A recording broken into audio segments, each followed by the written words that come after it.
We'd like to welcome you to With You podcast. Where we explore relationships and life transitions. I'm David. And I'm Tara. I thought I'd try it different so people know we read it or say it each time. Yeah, it's not recorded. I saw your eyes like, what are you doing? Just one little word different. Yeah, and it changes the whole thing. How are you feeling today? Oh, man. I'm all right. Oh, I thought you were going to say I'm tired. Yeah. Well, we could always say we're tired. We are talking about sleep today. Yeah, that's why I thought it was perfect to say, you were setting me up. Tired. I was setting it up. I know, but it gets really old, doesn't it? We're all tired. Everybody says they're tired. Everybody's tired. Tired Which is why this is a good topic of discussion, because I think everybody is not getting enough sleep. Everybody feels like they're chasing sleep. Yeah. And I think as we get older, it's different. I know you and we had wonderful family time, and then we crashed. Mm-hmm. And it was like emotional tired, physical tired. It's a good kind of tired. It is a good kind of tired, but there's that fatigue, and we need sleep to recover, I guess. Yeah. I don't know. I've never been like big fan of sleep. You've never been a fan of sleep? I think you are. You're one of those people who can magically sleep anywhere. Anytime. At the drop of a hat. I know. I think it's what helps me with jet lag is that I get into a plane and I can just will myself to sleep for the amount of time I need to. You can sleep on a plane. I feel like that Dr. Seuss book. You can sleep on a plane, on a train, in a car, very far. That's right. During a lecture. That would be interesting. I wonder what would come out if I was just sleep talking. Oh, no. Probably that wouldn't be recommended. Yeah, probably that would be a bad thing. Well, yeah, we're going to talk about sleep today because we have some interesting facts, and it feels like you spend so much of your life sleeping that it should be something. And yet not enough. And not enough. And how are we going to make it relational? Right. Oh, yeah. Well, we can do that. It feels like it's something that's one of those things that's so ordinary. It's something that we do every day, and yet it's complicated. Yeah. Have you ever really thought about sleep? I mean, when I prevent myself from sleeping, that's what I usually think about is like, what happens when we sleep? Like, where do I go? And I must still be in my body. I know, it's kind of weird. But it is. And it's really kind of creepy as I look over, like if you fall asleep and I'm not sleeping, it's like, where's Tara at? Yeah. That it feels a bit distant. And I know. Sometimes I think, why did God create us this way where we have to shut everything down for a good period of the day? Yeah. We could have just been created as, beings who just could keep going. I know at times in my life, probably in college and other times when I've had a lot to do, you just feel like I'm wasting so much time by shutting my eyes for a few hours. I could be so much more efficient if I could just keep working. Why do I need to shut everything down? Yeah. Yeah. And I know the details of we need it for cognition, we need it for memory. It's a necessary part. But like today, walking with someone for coffee, we were talking about just the amount of work that needs to happen. Mm-hmm. And she's like, well, it looks like I'm going to give up sleeping for the next couple of days to get everything done. I'm like, oh, that's interesting. I knew what we were going to talk about. And I'm like, so can you do that? She goes, for a short term, I can just kind of burn through, and I have deadlines, but it's not a rhythm that you should. No. And maybe we should talk about that first, because I think that has been normalized by some people. And I remember hearing Martha Stewart once say that she lives on 4 hours of sleep a night. Yeah. And then I thought, I've heard that somewhere else too. And I found there's quite a few highly successful, people who really push themselves and feel like they need to accomplish a lot in a day, who kind of say, or even say that other people should live this way too, like on 3 to 5 hours of sleep a night. Yeah. And then you wonder, is that a certain kind of human? Like, which came first? Are they somebody who doesn't need to sleep, so they have all this time, so they're really successful and driven, and or are they so driven to accomplish things that they just turn off sleep because they just can't imagine losing that number of hours in a day? And I don't know which it is, but I did look up some of those people. Dolly Parton is one of them, Martha Stewart. I think Bill Gates used to say that he slept on just a few hours a night, but he said it was like he and his colleagues used to kind of, talk amongst themselves about who could get up by on the least amount of It was sleep. a competition. Yeah, it was kind of, well, and people who do that too, Yeah. who kind of, it's a status symbol almost to be so busy that you don't have time for sleep. Yeah. But he discovered, well, and this will go kind of into some of the detriments of living on that amount of sleep, that when his dad died of Alzheimer's, he found the studies that said you're much more likely to have dementia and all sorts of other health issues Uh-oh. if you live on such a little amount of sleep. Yeah. So he changed his tune. Well, there's some like scientists too, like who did the light bulb? Edison. Oh, I should probably get more sleep. Bing. Yeah, Edison was doing that as well. Of like, but his was different rhythm. It wasn't like a total of only 3 hours, but it was like an hour nap here and then do some work, and then so the rhythm wasn't like I take out 8 hours or I take out 6 hours. It was there was productive and then downtime and productive and downtime. And I haven't seen many studies about that. Of I know Like if you get the right number of hours, but you just break it up into smaller chunks. yeah, should it be consecutive or Yeah. and there is a rhythm to it in terms of getting REM sleep. And is it REM or is that the band in Athens, Georgia? I think both it's are both. true. Yeah, yeah. Both are true. Yeah. So there are obviously a lot of health benefits to getting a good amount of sleep because our bodies are designed for downtime. Yeah. And even though people who are driven and those of us who are in busy seasons feel like it's a waste of time, there's a lot happening when we sleep, right? There is, and we should probably get into that. And I know you're a better duration sleeper than I am. I can sleep anywhere, but like if there's things going on, deadlines, lots of pressures, then I get up early. I just can't continue to Yeah. sleep. It's not a choice, but it's just kind of like I'm up and you're like, what are you thinking about? Because now we know. Yeah. Like if I get up early, you're like, I know you have a lot on your mind, but Yeah. I don't think you used to be that way. no, When we I've were grown younger. into not sleeping. Yeah. when we were younger. Yeah, before Yeah. grad school, I loved to sleep. Yeah. Yeah. And I was never a sleeper inner. Is that a word? Yeah, I think so. Yeah. I liked signing up for early classes in college. I like on the weekends, I don't sleep in Yeah. till noon. I wouldn't say I'm a huge early riser, like not 5 No, but in o'clock college, in the morning. you made me get up. I with- feel more productive in the morning. Yeah. But then the problem was when we got married and you were a night owl, I tried to do both. And that's not easy to do. No. You can't stay up late and get up and feel fresh in the morning. But I think we learned to do that when we had adolescence. I mean, the rhythms of family life affect sleep. I think newborns, college, Yeah. teenagers. Yeah. Newborns, you get to test that theory of like having small chunks of sleep and do they add up? Is it still efficient and Yeah. useful? Where did it come? Like I sleep like a baby because I always thought that meant you just slept really well. But Yeah. now that we've had our children, we have a granddaughter, like sleeping like a baby is up every few hours. Yeah. Well, there's a couple ways to look at it because people say that meaning you sleep deeply, you're not bothered by noise around you. Yeah. But we know usually we think of sleeping like a baby, like, you're, like you said, you sleep in short intervals and you're up and crying every 2 hours, which isn't a good way. That shouldn't be how you sleep. But as a remember baby. that one time we were in a hotel with our son. Yeah. We had just one child and he was sleeping in a portable crib Yeah. and the fire alarm went off in the hotel and there was a I don't know, alarm what is right it? An above- alarm yeah, right thing above our right above our bed. bed, making the most awful racket. We woke up.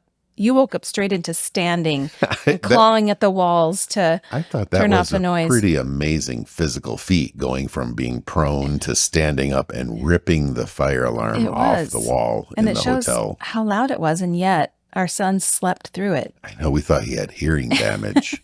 He was fine. He was out. He didn't move at all. I don't So, understand I think that's what they mean. by sleeping like a baby. Yeah, we thought he was broken. Are you okay? He's fine. His hearing's good. Yeah, and you never wake a sleeping baby. No. Like because of that. So why is sleep important? Like we've done a little bit of the research Yeah. on that. And I think there's probably 5 or 6 reasons There's why. probably even more than that, but we'll kind of just lay out a few of them. I mean, What's your favorite? what's my Yeah, favorite. favorite I reason. don't have a favorite reason, but it is true that and I have read that when you're sleeping is when there's your memories are Const- consolidated yeah, or organized or imprinted or whatever word you yeah. want to use, which actually makes a lot of sense because I really did live on not enough sleep when I was in college, and Mhm. I don't have a lot of memories of college. I don't think I ever got to that stage where those memories were being stored in their files or whatever happens when you're Yeah. sleeping. Hmm. Memories are an interesting thing too, because we encode them in the way that we initially experience them. And yes, rest helps us do that with the different wavelengths that are going on in the brain. But then when we remember it again, Hmm. it's encoding it in a whole new way. So we recall it, but then now we're remembering it as we are now. So if there's something that happened in college and we haven't thought about it until now and Yeah. we remember it and encode it, it's a different memory. Yeah, that's kind of mind blowing, but that's a whole other That's a whole that's a whole nother, other we'll subject. talk about memory another time, unless we forget. I see what you did. See what I did there. I like the idea of rest and repair, and we've used this metaphor like we need downtime, or computers need to reboot, or there is this kind of in nature and in technology of there has to be shutting things down to reset. And I think that's the case for us. And I think both the memory encoding and the resetting, the reasons that we have that, I think that goes to then dreams too. Hmm. Because people are like, what are dreams? And in my field, people get all sorts of wacky about Yeah. what do dreams mean. But I think it's really in the sleep space. It's about memory encoding and kind of, Processing. yeah, Yeah. processing everything and reorganizing it, of giving the body repair, because we have that naturally in physical exercise.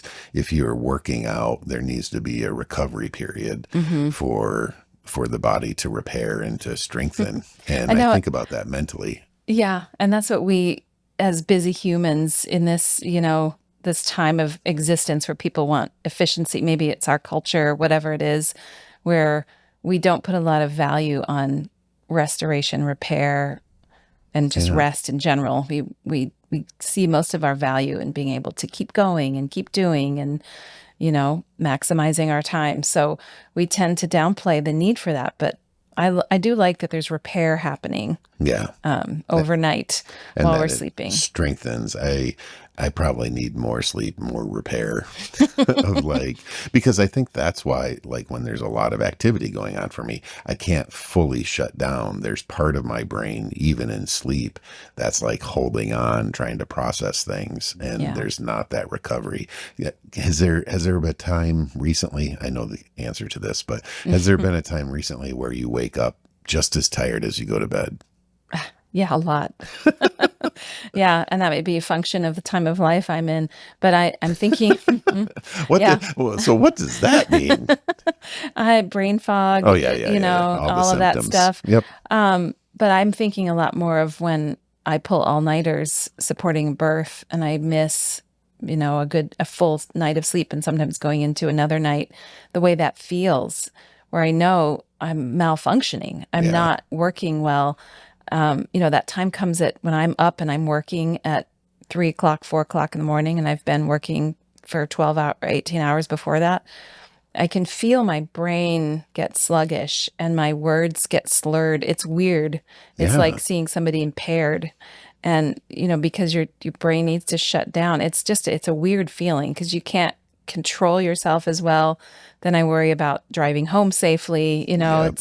You are impaired. Yeah. And then you get home and then you push through, and then we mess with you because it is so much fun when you're cognitively impaired from lack of sleep. We're That's we're that. not super nice that way, No, but that doesn't sound good, but it is it's kind of, playful because you get talkative in a different way. It really, you can see it affects your executive functioning, uh-huh. like things that you hold close. Yeah. When you're super sleep deprived, you'll say just about anything and me and the kids just enjoy that so much. Yeah, I don't know what that is. There's some part of the brain that just goes offline or something. Yeah, There's like the the the prefrontal cortex. inhibitions, yeah, all that stuff. Yeah, Yeah. it shuts down. And I remember when we were driving in Australia back in 2006, somewhere around there, we saw billboards that said, "Be careful of micro sleep." Remember Mm-hmm. micro sleep? And I think it's this, that there's moments where if we're really fatigued, our brains just go offline. We're not exactly sleeping, but there's like Oh, long you blinks. can actually sleep. Like that does happen when I've been up that long. And sometimes, I'm talking to somebody and I feel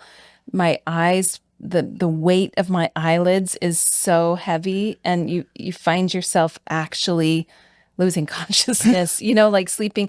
And that was a whole campaign in Australia to reduce accidents from Yeah. truckers that have been driving too long. I think saying like the road can just look the same and you just take this micro sleep, and in that amount of time you can be Yeah. off the road. I'm going to take this long blink. Yeah. And that's what Mm. it feels like. I'm just going to close my eye just for a second. I'm just going to blink. And then who knows how much time goes by. Yeah.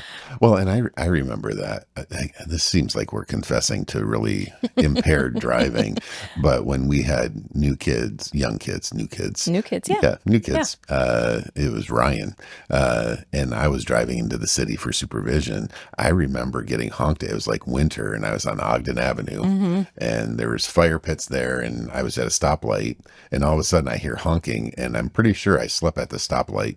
Whoops. Unfortunately, had my foot on the Well, thank brake. goodness your commute moved to the train, and then you would just sleep through your stop, Well, and yeah, that's you so much safer. so much And better. now I walk to school, Yeah. and so So I, that would be strange if you slept on your commute now. well, yes, people sleepwalk. That's a whole nother thing. Yeah, yeah, we didn't do any research on that, but I used to sleepwalk when I was young. Did you really? Yeah, I think it was when we were in times of big transition because we moved a lot, Hmm. and I would just be confused about where, I think I'd probably be thinking about a lot, and I'd wake up and, well, I wouldn't wake up. My parents would find me walking around the house and I'd have no memory of it in the Yeah. morning. Well, Anyway, and you can see how that, like the restoration and repair, you can kind of wake up and cognitively still be in that repair cycle. I hmm, think when we travel, sometimes we forget what hotel or what Airbnb, and you're like, where are things and yeah, where you am have to I? consciously sort of pull your brain online. Yeah. Yeah. And so it's necessary to restore. It's necessary for memory consolidation. Yeah, and so we've already mentioned sort of the cognitive performance Yeah. thing, but the more restorative sleep we get, the better our cognitive performance is the following day. Yeah. And just in general, I think you kind of, if you build up a sleep deficit, I think your brain just isn't functioning fully 100%. I really like the term sluggish. I think that's it. It's not firing as fast. It's hard to attend. All of Hmm. those really front of the brain, top of the brain things slow down. And you can see how that's dangerous to work. There's really good research on how sleep impaired functioning, cognitive Hmm. functioning, is worse than alcohol impaired Yeah. functioning. Yeah. That it's more dangerous. It's the same kind of thing, that it has the impact on the brain Hmm. in that space, which you don't think about. You're like, well, of course, I'm not going to drink and drive, but But we'll driving drive tired can be tired. worse. Yeah. Yeah, and just being able to focus and make decisions quickly is hard when you're sleep deprived. Same as brain development for a younger person. Yeah. I think what is really underemphasized is that growing children, teenagers, need a lot more sleep than they're getting. 9 to 11 hours of sleep. Yeah, I mean, and we talked with our kids about that, trying to use the literature to get them to sleep. But think about a teenager's life, how it's set up, right? It's set up. Ours had to get up at 6, maybe a little bit before, to mhm. then catch the bus or drive to school. And biological rhythm, they're probably useless until 10 Right. a.m. Yeah, they would come alive after 10, and they're not really, their circadian rhythms shift, right, in Yeah, their teenage years, and they're not even able to fall asleep before midnight often, and then we're right. getting them up. before the sun comes up to go to school. Yeah. And if you think about, you work backwards, if they have to be up at 6, 9 hours is going to bed at 9 p.m. How many teenagers go to bed at Oh, 9 their p.m.? events start after that. Right? Like baseball practice in college was at 10 p.m. in the Yeah. gym. And so Yeah. there's this weird setup that we have in terms of training our bodies and the developing body to work without the right amount of sleep, and it affects cognitive functioning, it affects growth. Yeah. And we talked about thinking, but also emotional regulation is greatly affected by our amount of sleep. And I think we have alluded to that a lot in just talking about before having an important conversation, or if you're in an argument, realizing we've got to meet the basic needs first so Yeah. that we're in a good place to be regulated and think straight. And sleep is one of those really basic needs. It it really is. And when you think about like the anxious, there's been some books and discussion about this being a more anxious generation. Hmm. I do think the lack of sleep discipline and commitment contributes. I don't think it's causal, but I think it contributes to the emotional reactivity, the emotional fear. We're just not firing right Yeah. because we're not rested. Yeah. So hopefully that would be something that's fairly fixable. Yeah. Getting back to getting a good amount of sleep. And there's lots of studies on sleep. Like we will link to a few because I think some people might want to go deeper into it. But Yeah. I mean, I think most of the literature says adults, like fully grown adults, need from 7 to 9 hours, like to be optimal. I don't like that. I know that's the literature. Yeah. And it is true, but this is convicting because I don't get that. Yeah. And Yeah. it's yeah. a problem. It's hard. It is hard. It's a commitment to restructuring our lives. Well, and that's why we talk about the benefits of it, because I think we all know that. We know that 8 hours is optimal generally in that range. Yep. And yet, like, it's easy to just get by on whatever our rhythms have become and just be normalized being tired all the time, and get used to living with a bit of brain fog and whatever. But I think it's amazing what could change, even just health wise, being able to lose weight, like our body's working at optimum functioning Yeah. if we got the right amount of sleep. Well, and I think for us in terms of our faith, there's a rhythm of rest built into Christianity of having the Sabbath, and it's on a week kind of idea. But there's the pattern of there needs to be downtime, there needs to be rest. It's built into who we are. Right. And that's answering the question I was just asking before too about, I used to wonder, why did God even make us this way where we have to stop? And I Yeah. think that's the reason why, because he made our body so that we have no choice, because rest is good for us. Yeah. And we could say, sure, I know it's good for me, but I'm going to continue doing these things unless our body just absolutely stopped. Like Yeah. it does. It just, sleep deprivation is actually a torture device. Like Yeah. it's just, It is. Yeah. And casinos, right? Casinos remove Oh, no. clocks. Well, it's that idea. I don't want you to have a sense of time. Yeah. And it dysregulates you, where you remove a sense of time, whether it's, you were saying torture, I was saying casino. Same. But it has an impact on you. So what other kind of facts do you have about how much sleep? Well, I mean, we know need. that it changes with our developmental stage, that newborns sleep a lot. They need for their first 3 months, I think they need somewhere around between 14 and 17 hours of sleep. And I don't know if we ever counted the number of hours of sleep. You just know that they sleep, they wake up and they eat and they go back to sleep. There's just And a there's lot some of, kind of excrement that happens in between there. yeah, and that's pretty much it. Yeah.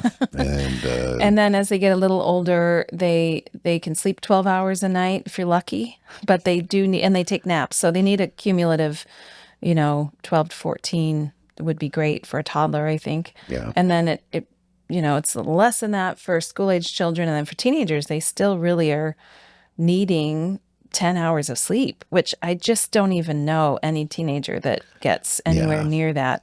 I don't. I think one of our sons is early. His work starts really, really early. He's been pretty disciplined to getting close to 9 hours of sleep.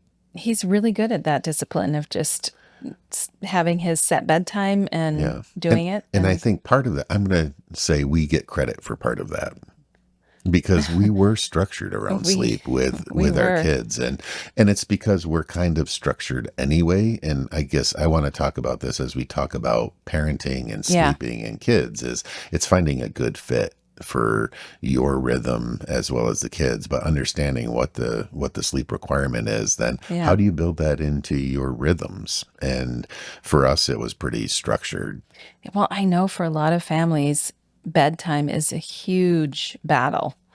And sleep for the parents is a huge, thing they're chasing and desperately wanting, and they have trouble getting kids to sleep. And we'll have some ideas, maybe specific ideas on Yeah. helping that happen better, because I think that is something that for all four of our kids, we didn't really struggle with sleep. I think our routine, which I sort of got from my upbringing, and I think your Hmm. parents were pretty structured Yeah. with sleep too. Yeah. So that was kind of our family template. It worked pretty well for us, getting them in a pattern of bedtime was a happy time and they didn't fight going to bed for the most Hmm. part. And we had some routines in place that helped support it. And so we got as much sleep as you get in those years, Yeah. you know? Um, so Well, yeah, and it was a relational, I mean, it was a ritual decision in terms of we were going to form patterns around that. But it was also a relational decision. If we didn't do that, we weren't going to have any time together. no, Like we had the goodness of it of for us to even have any relationship, we yeah, needed to structure it that way. yeah. It was totally for survival and, Yeah. and totally about ourselves Yeah. having some time together. Because the kids were little when you were in grad school. So I think early on I was burdened all day with the kids and you were still studying into the night. So it was me needing like a break. Yep. And then you did the early morning shift, which probably started your habit of getting up earlier. Yeah. Yeah, and we did different rhythms. We were really before grad school, we were really pretty structured, and then in grad school, we deviated from that structure. Like I would come home late at night, and then the kids would be in bed for a little bit. They'd get up and play with me, and we built in even some rhythm there. That was a little disrupted, but it fit for us. Yeah. Yeah. Well, do you want to talk about what we did? We can talk about all the detriments of not getting enough sleep, Yeah, but I so think I think everybody everybody knows, gets the idea of how much sleep. There's this kind of people like, people yeah, we know. need optimal sleep. And there's a lot of health challenges and detriments if we build up a sleep deficit. If we don't get enough sleep, there's a lot more chance for just physical health problems Yeah, for diabetes, high blood pressure, and all the even I just circulatory read, system. yeah, dementia. What else? Oh, this was interesting too. I read one study that said short sleep duration might be a factor that contributes to racial and ethnic health disparities because it's well documented, apparently, that Black people in America get less sleep. And Hmm. I don't know what the reason for that is, but then it leads to a lot of kind Health of health disparities. disparities and just different health trajectories. Yeah, I think that was a kind of from what we did. That was the University of Utah did a pretty in-depth their neuro department did that study. Yeah, but it's also a lack of sleep is also related to obesity, hypertension, diabetes, stroke, neurodegenerative disorders, depression, bad stress management. Like it's pretty Well, clear and that we need to be sleeping more. all of this is interconnected, right? It's not necessarily causal, but Right. there's this component of if we're doing relationship well, if we're sleeping well, if we're eating well, exercising, finding those rhythms, there's positive outcomes. Hmm. And it's a complex trajectory, but Yeah. it's pretty evident if we're not doing it, it puts us at greater risk Right. for a cascade effect. I think that's a better way to say it because we're not saying it's causal. Like if you get 5 hours of sleep, you're definitely going to get diabetes. Yeah. It's just kind of like we want to keep our bodies in optimal working order and keep our what's our system that fights off diseases? The autoimmune Yes, system. thank Yeah. you. I don't know why that word slipped my mind. Well, Our immune system. you've been up for a while. I know. Yeah. This is So a good example of I know. like, I know I that got a word. word. It's right there. But yes, our immune system is optimized when we're doing all those things right. Yeah. And nobody's ever going to have that all together perfectly. But if we can tweak some of those small things, Yep. we can mitigate some of that risk. Well, let's talk about mitigating risk and kind of what people are doing to get more sleep and I better know. sleep. Well, And the whole thing that kind of kicked this off was I saw a study about how many couples in America are sleeping in separate bedrooms. They're calling it the sleep divorce. huh. So that kind of kicked it off, and we'll get there So to like 7 people, is that the stats? Oh, we're not going there yet. I was with numbers. yeah, about how many people are I think sleep divorced. the study said 1 out of every 3 couples is sleeping separately pretty regularly. I was kind of surprised by that. So I was interested in looking into what's going on with our sleep and why Yeah. is our solution being as separate as we can be, Yeah. you know? So there are a lot of factors. It seems so simple, like so many things, parts of being human that are just built into who we are, and it's a necessity, and yet it gets complicated. Yeah. Like, And our solutions oftentimes are let's medicate it. right. Yeah. At least in the West, of like there is a lot of people we know, a lot of friends we know that need Ambien or need Tylenol PM or bing, Melatonin there's or advertisements, right? But need supplements to medication to sleep, and I'm glad that there are those things. The dilemma is it resets our brain in a way that then that becomes necessary rather than a sleep aid. It becomes a sleep necessity. yeah. And so, a really good sleep expert that I have had opportunity to hear from and train from is Michael Yapko, and talks a lot about how do we find the benefits that medication provide in our disciplines, in mindfulness and relaxation, and some of these practices that can give us that effect but don't lead to dependency.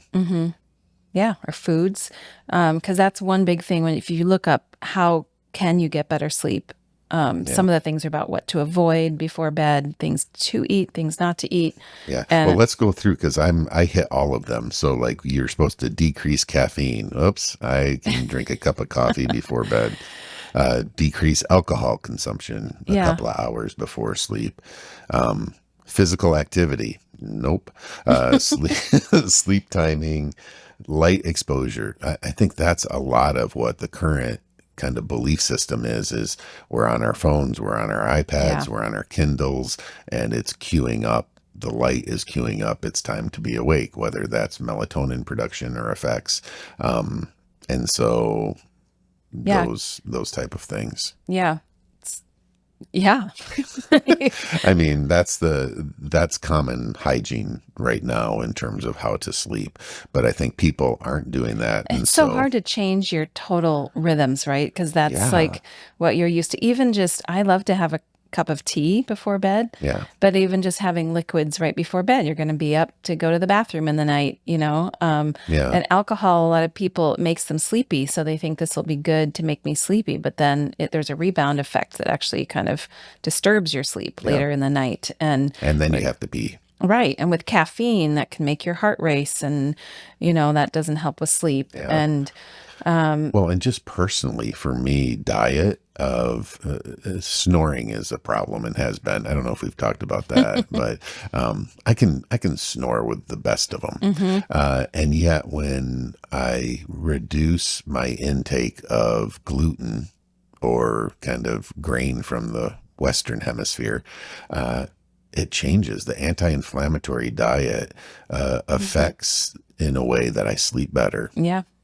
And so for me, it's not falling asleep, but it's not snoring, not keeping you up. I mean, it's also my diet is a relational gift. It definitely is.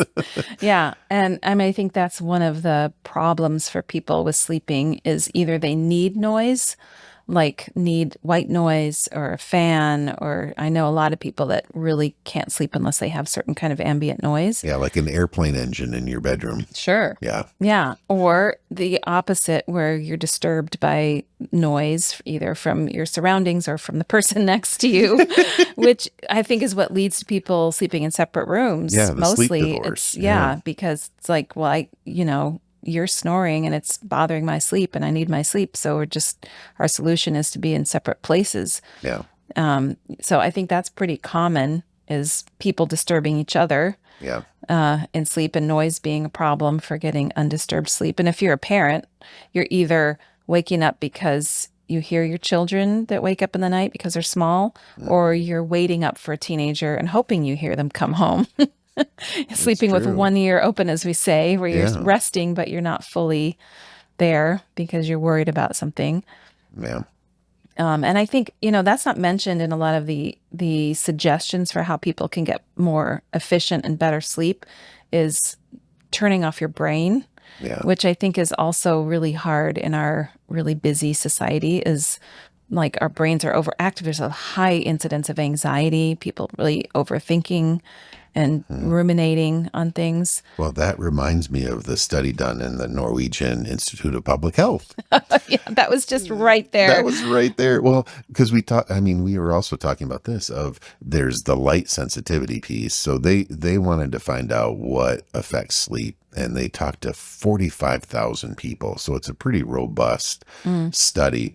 And they saw that screen usage increased insomnia by like 59%.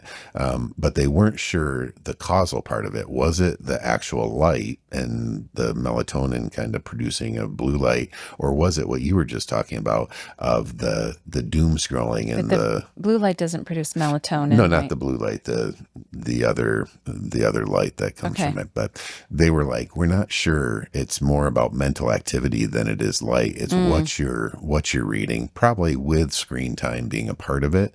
But what are you looking at? Oftentimes you're looking at social media or just doing something that you think is mindless, but it's queuing up the fight or flight response. It's queuing up thoughts. Or I know you talk about sometimes, oh, you have a notepad by the bedside and you're like, I just have to jot this down, because if I jot this down, I can release it and then fall asleep. Yeah. Otherwise, you're thinking about it. And so Yeah. it's how do you do more mindless? And I think the old myths are around that, like counting sheep.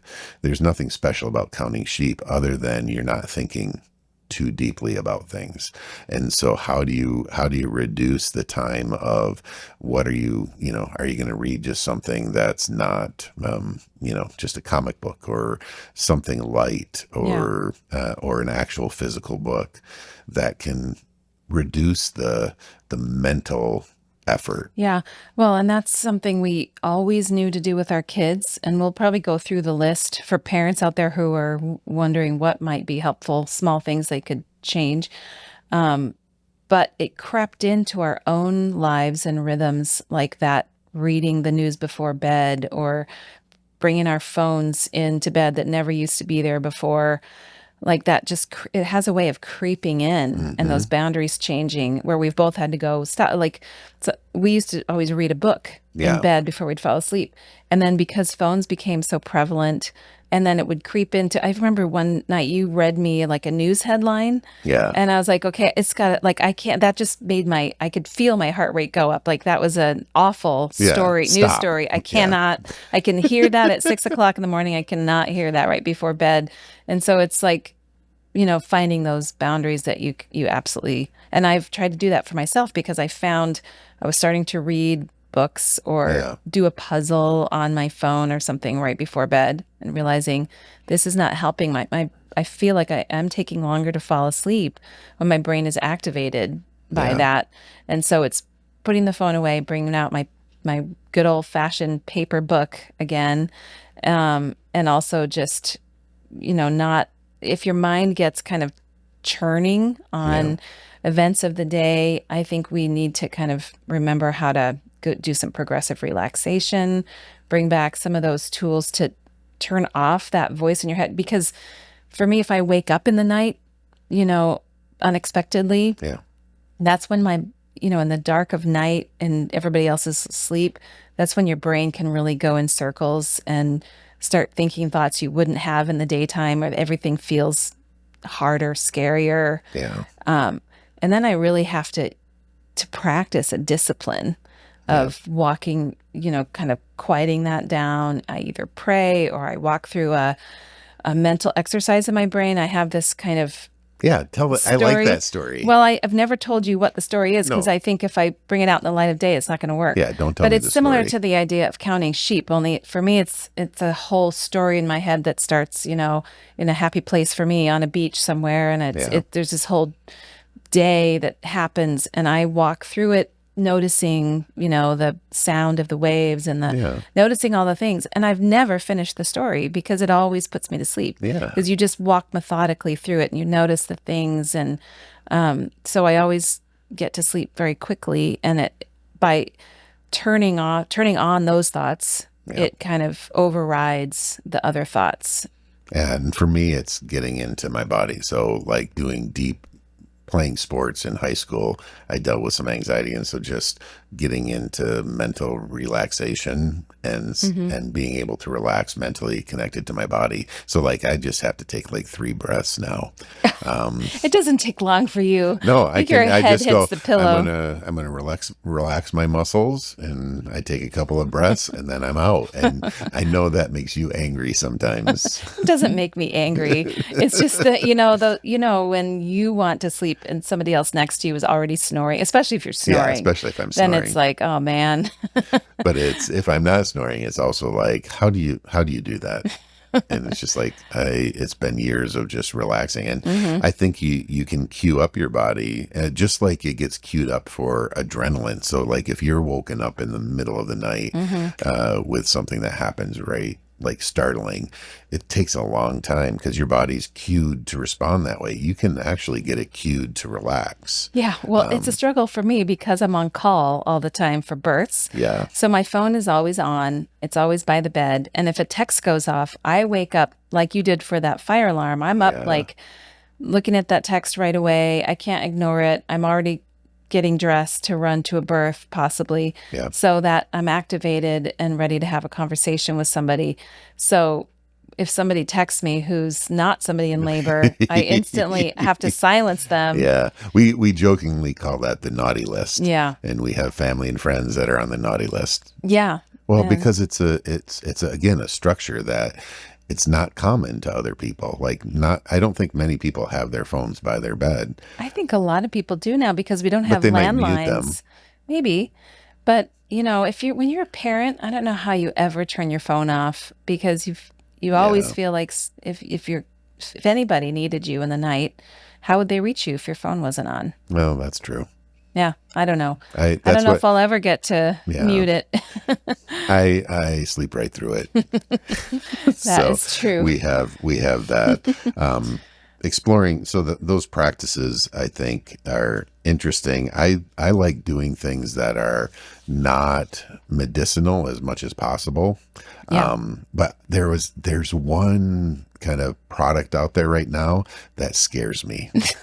What is that? It's where your spouse tapes your mouth shut. Your spouse does it for Well, you? I just picture you taking a big piece of duct tape and putting it right across my no. right across my especially beard. now when you got But no, there's a thing called mouth taping. I know that's kind of like That's a practice. I see it out there a lot.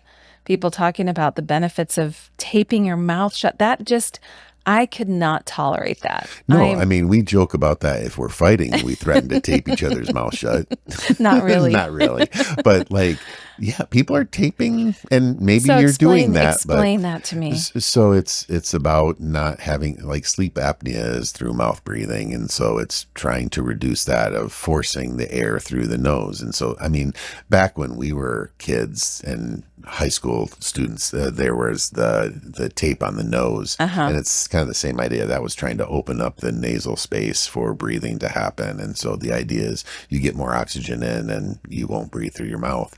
This is just like tape your mouth shut. That makes me feel anxious just thinking about having tape over my mouth. Right? Like, night. what if you're Like, having, I guess you right get now, used to it. we have allergy season and pollen season. And if you get stuffed up, then Yeah, what if there's a reason you need I you need just, another airway? I would feel like we're drowning, and like there'd be, yeah, it would be more stressful, I think. Yeah. And then some people have mouth guards. That's kind of the same thing, but it's the idea that the air passage, your lower jaw needs to be forward, and it frees up the nasal air passage.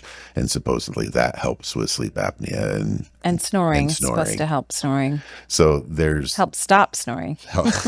yes, and then there's all the so there's mouth guards, there's mouth tape, um, there's sleep divorce, and I don't know. I understand a lot of people are doing that, and I understand the benefits of that in terms of like if we're working different shifts. I mean, there's sometimes when you haven't slept in 36 hours that I'm going to sleep on the couch or somewhere else just to let you have like you can turn off the phone. I can be aware of everything so you can have sleep because Yeah. otherwise no good can come of that. Yeah. But that's different than this is the solution for our relationship is Yeah. we're going to be separate because I get that it meets one need, but I think it also affects, there's benefits of co-sleeping. Is that since we're talking about divorce sleeping, I guess co-sleeping, Yeah. but sleeping connected, there's physiological benefits from that in Yeah. terms of mutual regulation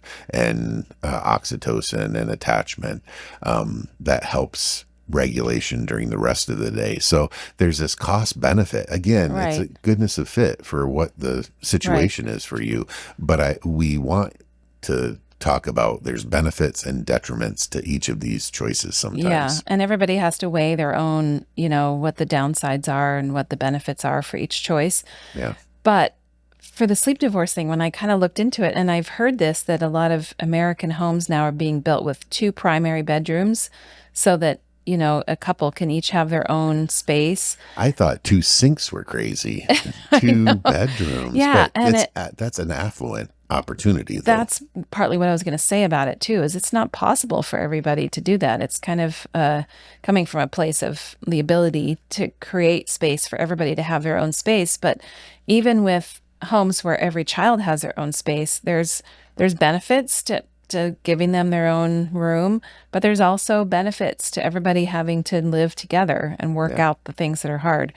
So, for us, that's never going to be an option. No, we don't It have was two never, bedrooms. yeah, it was never an option with our kids growing up that everybody had their own No. space.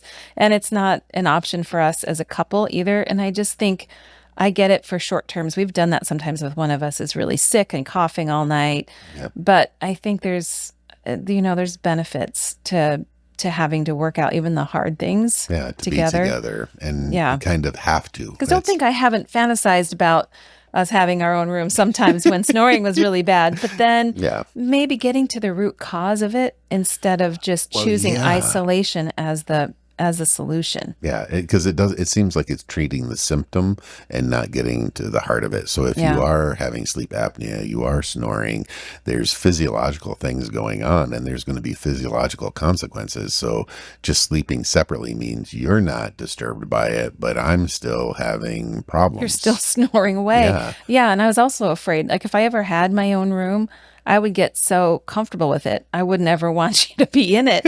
Hey. Well, Yeah, that's true. I mean, because Yeah. you get comfortable with like having your own space and doing things your own way. Like when we're forced to, when we're forced. This is really sounding bad, but when that's just the way you live and this is it. Like we Yeah. share a space, we have to share space in a closet. We have to Yeah. deal with each other's rhythms of sleeping and waking and making noise Share and a sink. share Yeah. a very small bathroom. Yeah.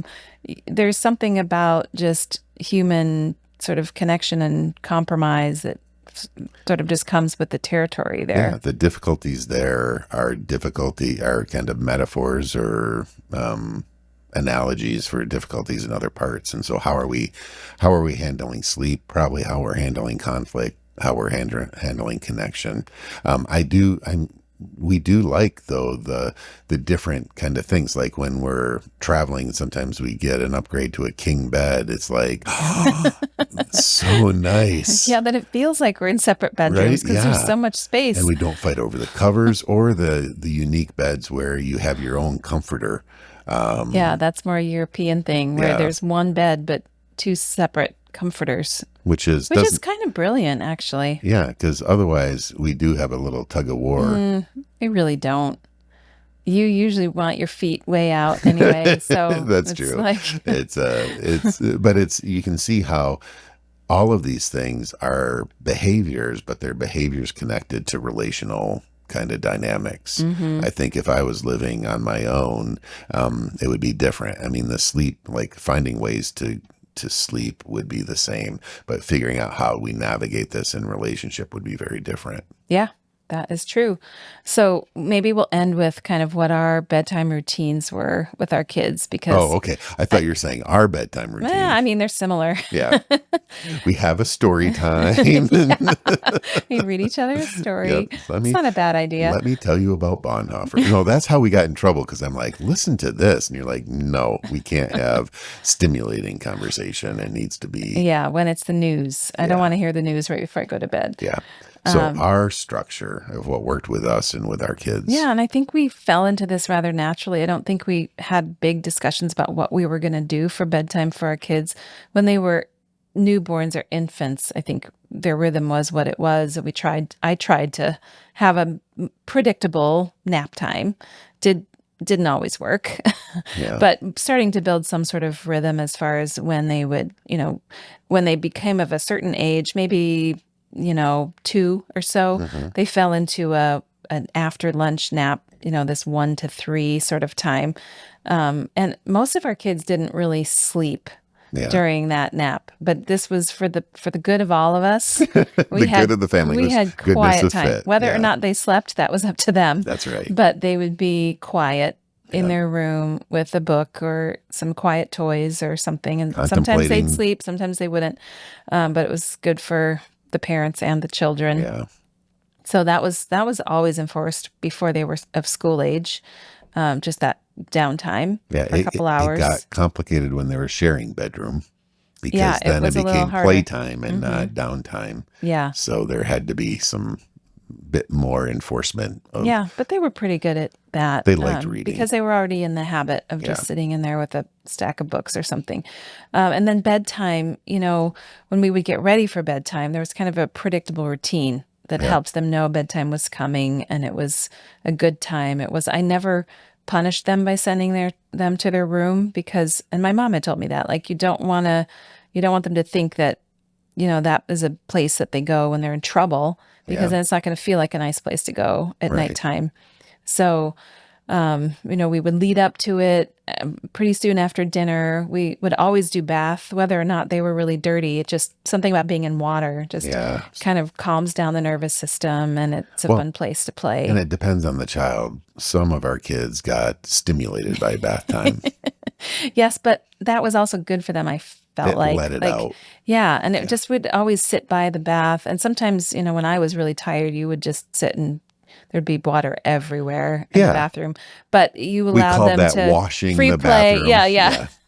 And they had little books in there too, and toys and stuff, and it was just Cups. part of the wind down routine. Yeah. And then one of my favorite times of having kids that age was after the bath when they'd be all sweet smelling, getting their little pajamas, and we'd have story time. Yeah. So we'd read them a few books, and then by then they kind of would be winding down, and then we'd go in, brush their teeth with them, take them in bed, and we'd say prayers with them, and usually sleep came pretty quickly after that. And the kisses, hugs and kisses. And we worked on that even when they got older so that was the early preschool, but as they got to be teenagers, we still did a routine. It wasn't the same. We didn't bathe them.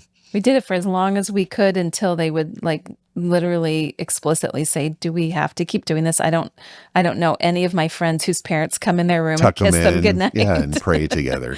But it was like, okay, but then let's have a good night, like just a little conversation, because it's kind of putting a cap on the day. It's signaling both mentally and physically. Here's an ending.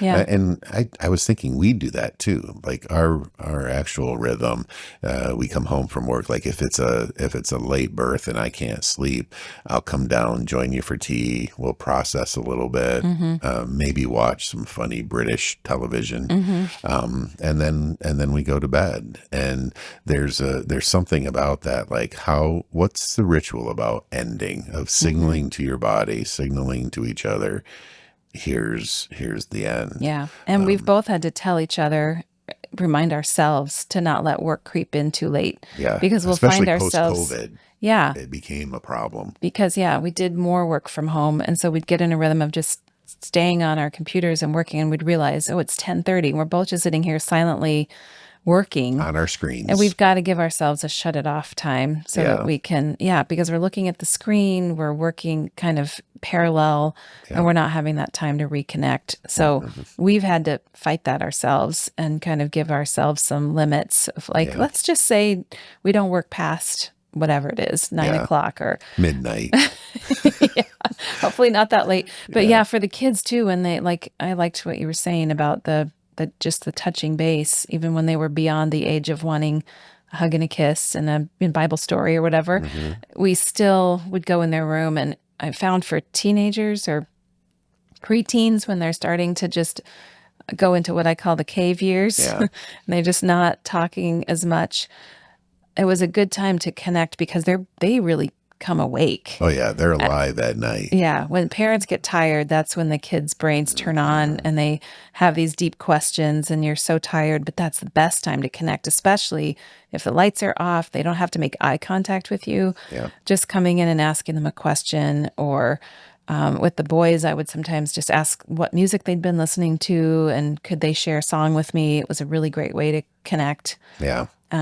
Yeah. Well, and I think we did that with them, and two things: the physical touch. There's something soothing about human touch, and so having physical contact, hugs, kisses, baths, all of those type of things. There's a connection that helps soothe, and I think the touching is important. And how do you do that? How do you build that in? And we did, even when they were older, and it wasn't tucking them in, it was still having that physical contact as kind of a grounding, Hmm. kind of what the psychological literature talks about, grounding that has good neurological soothing. The other piece was we had to compromise our goodness of fit based on the developmental need of our kids. So Hmm. with the teenagers late at night, that's when we sacrificed some of our sleep, because Yeah. it would have been very easy of like, oh, we're just going to bed, and we missed out on that. And we made a conscious effort to, all right, we have to adjust our schedule. Hmm. And because otherwise you miss out on that time Yeah. Well, as and a that's function. that's when their social lives become late. When the children were little, we used to connect after they'd go to bed rather Hmm. early. Then when their lives change and they're out late and we're the ones being kept up, and they would always say, "You don't need to wait up for me. Like I'm fine." And I'd say But I'd as a want to parent, look in your eyes when you come in that door. yeah, I want to have a good eye contact, and that's then right. we'll go to bed. That's right. And yeah, usually a parent's brain can't completely shut off if a teenager is still out. So Yeah, we would always want to connect, even if later we got more comfortable with getting a little sleep while they yeah, were still out, but we would always ask that they come knock on our door and say they were home, yeah, and we would connect a little bit before they went to bed. yeah. And having that was so central, and yet it was the shift then for us is we didn't have our time together.